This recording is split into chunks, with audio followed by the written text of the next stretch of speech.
మీకు ఈ వీడియో నచ్చితే వీడియో క్లిక్ చేసి ఛానల్ని సబ్స్క్రైబ్ చేసుకోండి.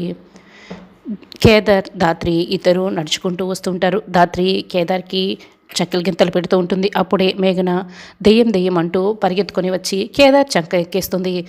ఇక ధాత్రి అయితే చాలా కోపంగా చూస్తూ ఉంటుంది కేదార్ని.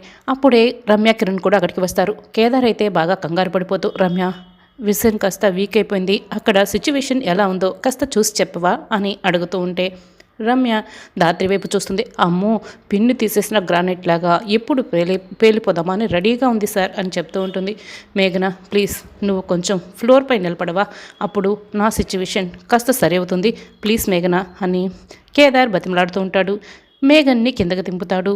అయితే ఈలోపే మళ్ళీ దయ్యం అరుపులు వినిపిస్తున్నట్లు ఒకతను ఇక అటు ఇటు పరిగెడుతూ ఉంటాడు. మేఘన అయితే దయ్యం దయ్యం అని మళ్ళీ కేదార్ చేతిని గట్టిగా పట్టుకుంటుంది.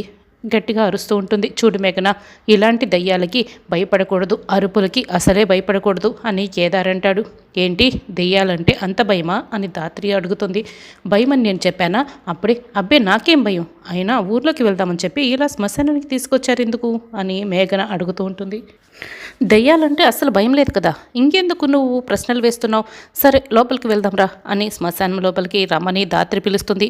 కానీ ఇప్పుడు వాళ్ళు రెస్ట్ తీసుకుంటుంటారు కదా, వాళ్ళకి రెస్ట్ ఇన్ పీస్ ఇవ్వకుండా మనం వెళ్ళి డిస్టర్బ్ చేయడం ఎందుకు, నేను రాను అని మేఘన చెప్తుంది. అదేంటి, వాళ్ళు రెస్ట్ ఇన్ పీస్ అయిపోయి చాలా రోజులైంది కదా, మనం ఏం డిస్టర్బ్ చేసినట్లు కాదు, కానీ రా లోపలికి వెళ్దాం, శ్మశానం లోపలికి వెళ్దాం రా అని ధాత్రి పిలుస్తుంది. ఇప్పుడు కనుక నేను ముందడుగు వేయకపోతే కేదార్ దృష్టిలో నేను తక్కువైపోతాను అని మేఘన మనసులో అనుకుంటుంది. భయపడుతూనే పద వెళ్దాం అని పైకి చెప్తూ ఉంటుంది. అప్పుడే మీనన్ మనుషులు దెయ్యాల్లాగా ఇంకా ఎక్కువగా నటిస్తూ ఉంటారు. గజ్జలు కట్టుకొని అటు ఇటు పరిగెడుతూ ఉంటారు. మేఘన అయితే ఇంకా ఎక్కువ భయపడిపోయి కేదార్ని గట్టిగా పట్టుకుంటుంది. మీనన్ మనుషులే దయ్యాల్లా ఇలా చేస్తున్నారని కేదార్ ధాత్రికి అర్థమవుతుంది. ఇద్దరు ఒకరినొకరు చూసుకుంటారు, సైగ చేసుకుంటారు. అప్పుడే మీనన్ మనిషి కాళ్ళకు గజ్జలు కట్టుకొని దయ్యంలాగా భయపెడుతూ పరిగెడుతూ ఉంటాడు. ఒకవైపు ధాత్రి, ఇంకోవైపు కేదార్ వాడికి అడ్డుగా వచ్చి నిలబడతారు. వాడిని పారిపోనికుంటా కేదార్ వాడిని బాగా కొడతాడు. వాడు అమ్మ అని కుప్పకూలిపోతాడు. ఊర్లో దయ్యం ఉందని చెప్పి అందరినీ భయపెడుతున్నది వీడే అని ధాత్రి, కేదార్, రమ్య, కిరణ్, మేఘనకి చెప్తూ ఉంటారు. కిరణ్, రమ్య వీడిని తీసుకువెళ్ళండి అని చెప్తూ ఉంటే రమ్య, కిరణ్ వాడిని తీసుకువెళ్తారు. వీడే దయ్యమని నాకు ఎప్పుడో తెలుసు అని మేఘన చెప్తుంది. అవునా, అయితే వాళ్ళతో పాటు నువ్వు వెళ్ళు అని ధాత్రి అంటుంది. వద్దులే, నేను నీతో పాటే వస్తాను అని మేఘన చెప్తుంది. అసలు మీనన్ ఇంతంతా ఎందుకు చేస్తున్నాడు, ఊర్లో దయ్యం అని చెప్పి ఊర్లో ఉన్న జనాలందరినీ ఎందుకు కాల్ చేపిస్తున్నాడు అని మేఘన అడుగుతుంటే ఇంకాసేపట్లో మీనన్ మన ముందుకు వచ్చి నిలబడతాడు. అప్పుడు నువ్వు అడుగుతున్న అన్ని ప్రశ్నలకు సమాధానాలు దొరుకుతాయి, పద వెళ్దాం అని ధాత్రి చెప్తుంది. ఇంకా డాక్టర్ వస్తాడు. కౌశికిని చెక్ చేస్తూ ఉంటుంది. డాక్టర్, నా బిడ్డ క్షేమంగానే ఉంది కదా డాక్టర్ అని కౌశికి కంగారు పడుతూ బాధపడుతూ అడుగుతూ ఉంటే ఇప్పుడు నీ బిడ్డ క్షేమంగానే ఉంది కౌశికి, ఇంకాస్త గట్టిగా దెబ్బ తగిలుంటే బిడ్డకి చాలా ప్రమాదం అయి ఉండేది. ప్రస్తుతానికైతే బిడ్డకు వచ్చిన ప్రమాదం ఏమీ లేదు, నువ్వు క్షేమం, బిడ్డ క్షేమం, ఇదిగో ఈ మందులు వాడండి అని మందులు రాసిచ్చి వెళ్ళిపోతుంది. డాక్టర్ వెళ్ళగానే ఏంటమ్మీ అంటే నువ్వు ఇంకా కడుపుతో ఉన్నావా, నీకు అబార్షన్ అయిందని మాకందరికీ చెప్పావు కదా, ఏందమ్మీ మాట్లాడవేందుకు అని వైజయంతి ప్రశ్నిస్తూ ఉంటే చెప్పక్క నీకు అబార్షన్ కాలేదా అని కాచి కూడా అడుగుతూ ఉంటుంది.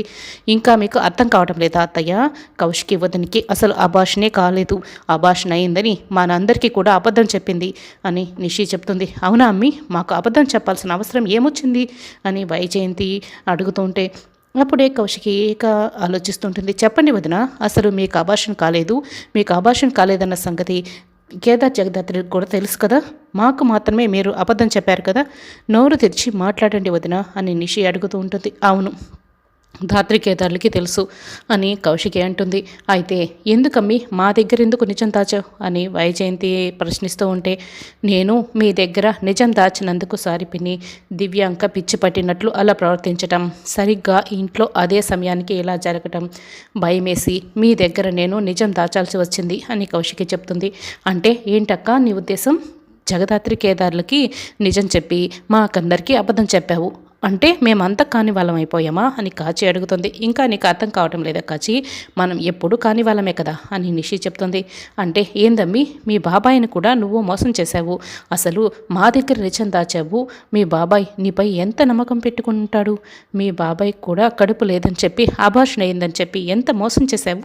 ఆయనకి నిజం తెలిసి ఏమీ మాట్లాడలేక ఇలా మౌనంగా నిల్చొని ఉన్నాడు చూడు అని వైజయంతి చెప్తుంటే, ఏచి నోరు మూస్తావా? నేను మౌనంగా నిల్చోవడం ఏంటి, బాధపడ్డం ఏంటి? కౌశికి హాస్పిటల్ నుంచి రాగానే నాకు అబార్షన్ కాలేదని ఎప్పుడో నాకు నిజం చెప్పేసింది. ఇంట్లో వాళ్ళందరికీ నేను చెప్పేస్తాను అని చెప్తే నేనే చెప్పొద్దని అడ్డగించాను. అయినా నేనెందుకు బాధపడతాను? అయినా ఎందుకు చెప్పలేదో మీ మనస్తత్వాలు ఏంటో అందరికీ తెలిసిన విషయమే కదా. అసలు మీకెందుకు చెప్పాలి?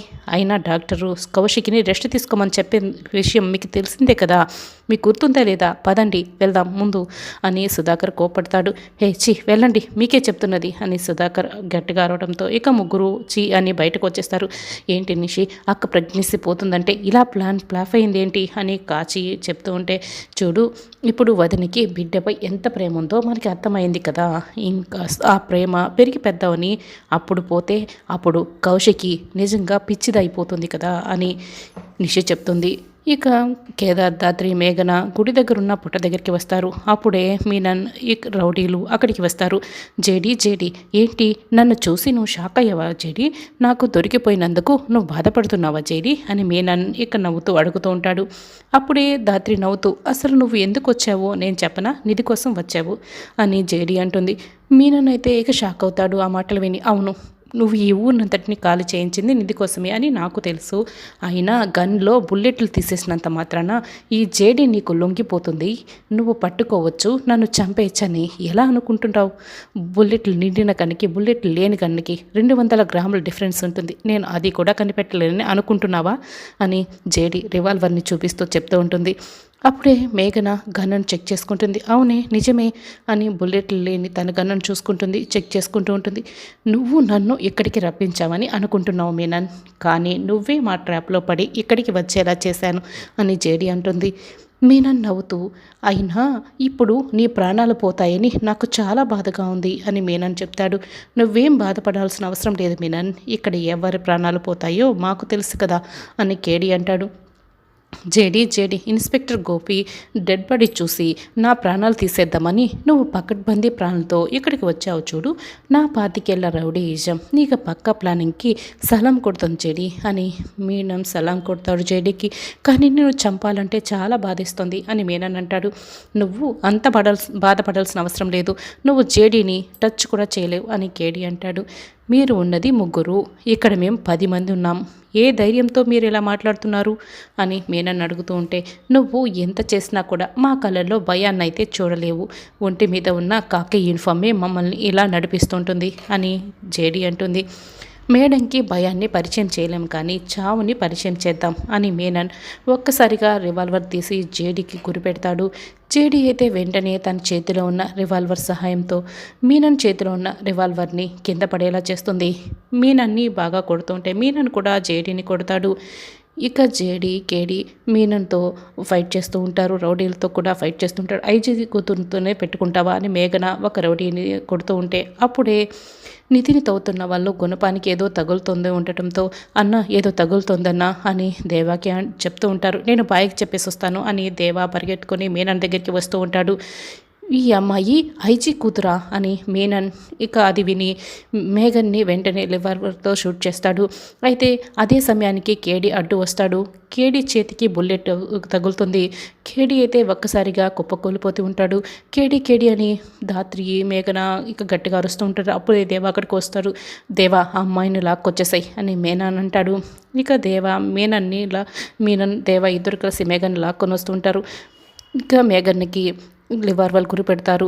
జేడీ పరిగెత్తుకొని కేడీ దగ్గరికి వస్తుంది. బుల్లెట్ గాయమైన చోట కట్టుకడుతూ ఉంటుంది. కేడీ బుల్లెట్ ఇక చెయ్యిలో తగిలి పక్కకి వెళ్ళిపోయింది కాబట్టే ఈ గాయాన్ని కాసేపు ఓర్చుకో, నీకేమీ కాదు అని జేడీ కేడీకి ధైర్యం చెప్తూ ఉంటుంది.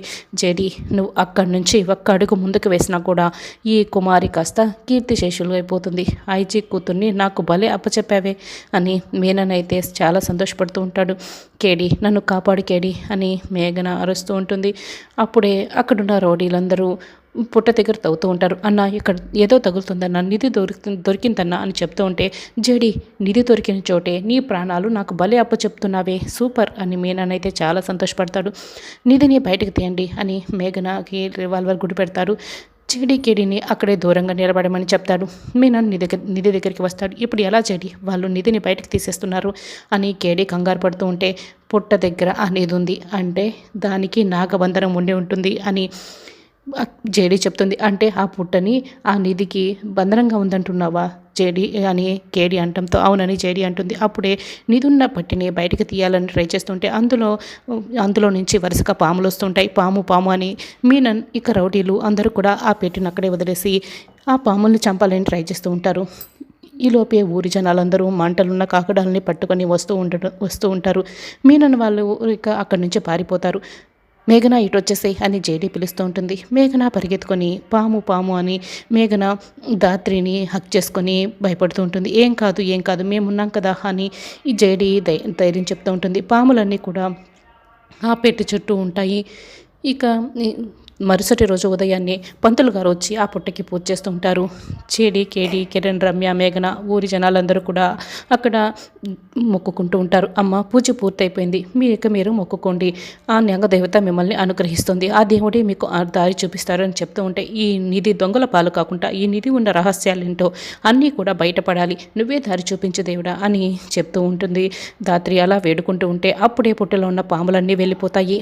అమ్మ మీరిక ఈ పెట్టెని ఓపెన్ చేయొచ్చు అని పూజారి గారు అంటారు. అప్పుడే ఇక కేదార్ ధాత్రి ఇద్దరు కూడా గోతిలో ఉన్న పెట్టెని బయటకు తీస్తారు. ఇక దాన్ని ఓపెన్ చేస్తారు. జేడీకేడి దగ్గరుండి ఆ పెట్టెని ఓపెన్ చేయగానే అందులో విలువైన ఆభరణాలు, విగ్రహము, రాగి రేకులు ఉంటాయి.